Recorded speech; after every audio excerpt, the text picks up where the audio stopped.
Mama, I made it. Yeah, yesterday I was quasi-trending on Twitter a little bit. YouTube Thumbnails Twitter shared my Splinter is gay thumbnail. And I was like, woo, this is awesome. I got alerted from a friend of the channel, Justin Silverman. Said, way to go, 8-Bit Eric. And I was like, holy moly. As we're speaking right now, this has over 353,000 impressions, 700 retweets, 4,897 likes. Now, granted, YouTube thumbnails takes a lot of the thumbnails out of context, to be completely honest. But I'm flattered. I am honestly flattered. I needed this, guys. I took this opportunity to shamelessly plug, and I made a template for anybody that wanted to create their own, and that got 100 likes. On top of that, I also shared my video. I told them, thank you for the shout out.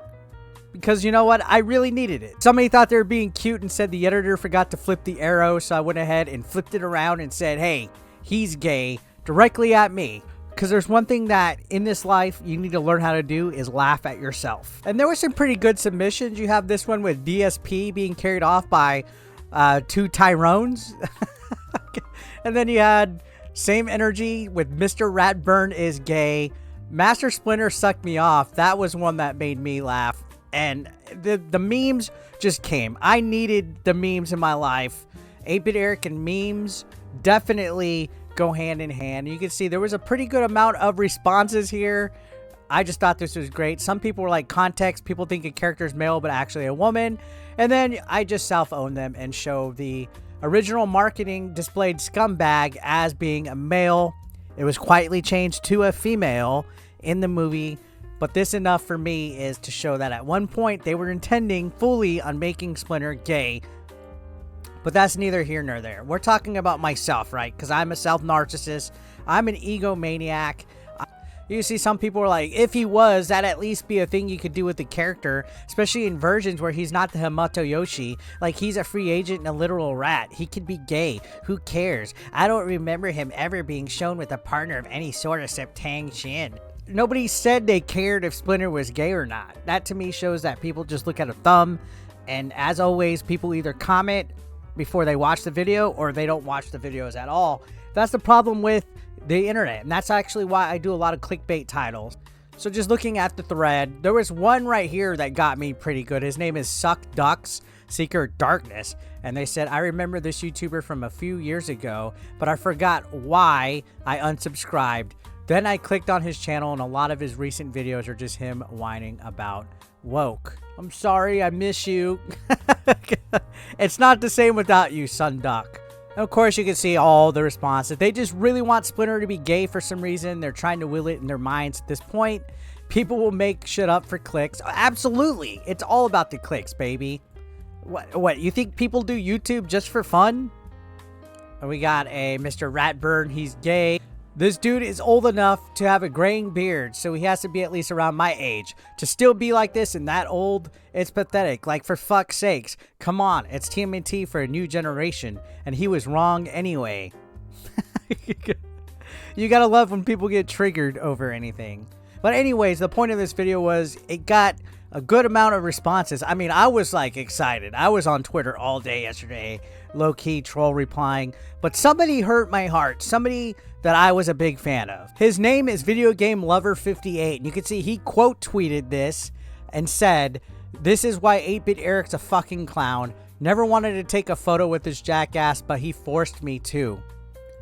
Forced somebody to take a photo? First of all, I'm a big fan of Video Game Lover 58. I wanted a photo with one of my fucking inspirations. This guy is a YouTube gaming community idol, and he should be respected 110%. But I guess the old phrase, never meet your heroes, is something that is to be considered. Took a photo with him at SEGE, and as you can see, I'm genuinely happy right there. All that's left is to wear a shirt that says property of Video Game Lover 58, and I'm all set. Where's the VGL 58 Patreon? We got a few responses in here. Alt account says, he forced you to? How does somebody force somebody to smile for a photo with somebody else? Honest question. That's what I want to know. Like, he's making it sound like I held him at gunpoint. He should beg the Game Chasers to let him in a video because boy howdy, he's not doing this anti-woke content really well. Yet you know what kind of content I do. So that kind of speaks volume. Now, Video Game Lover kind of went a little nuts. He goes, honestly, Eric should just leave YouTube, period. His channel has been dead for 5 years. Well, that's mean to say.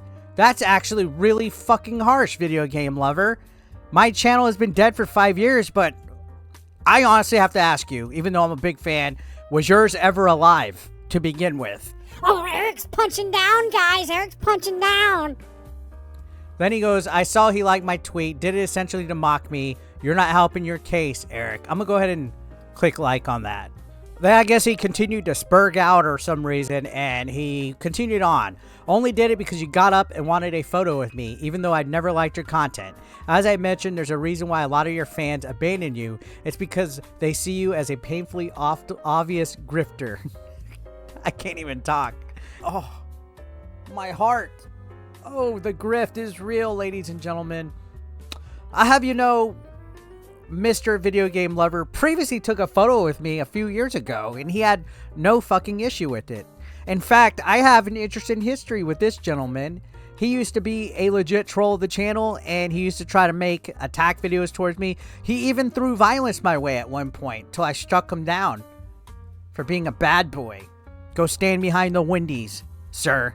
So I don't know what it is with these guys that like to spurg out on the internet, and, you know, they just get so angry.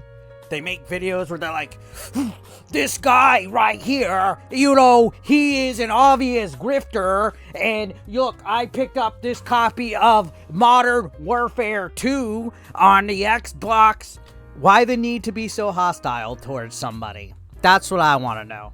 It just breaks my heart because we look absolutely 110% happy right there. And I guess I was wrong. You can't make everybody happy, right? But what's funny is he didn't have this same energy in person. In fact, both times that I've ever seen him in person, the first time in 2019 when he took a photo with me, he actually seemed kind of scared. But I talked and I said, hey, everything cool? And this was after he had done threats against me online. And then now in 2023, same thing. He seemed a little standoffish and scared. So I got up and I said, yo, what's up, dude? And just for shits and giggles, I went up and took a photo with him because that's the thing. You get people on the internet that claim they hate you, that claim that this and that about you, but in person, it ain't the same energy. But now apparently because I was tweeted about, he's running his mouth and he never tagged me to begin with. I don't think that's very Video Game Lover of you. In fact, you didn't have the same energy in person. Instead, you waited until you were in the safety of mommy's house to spurg out on me. I would say that's Video Game Hater of you. Either way, that's neither here nor there. I just thought it was really cool that YouTube thumbnails tweeted out about me. I mean, even Justin Wang got in on it. Internet is a funny place, and I'm just here to have a good time. Anyways, I thought you guys would have a good laugh. It's a busy Saturday for me. Stay tuned. I probably will be streaming later. See you around.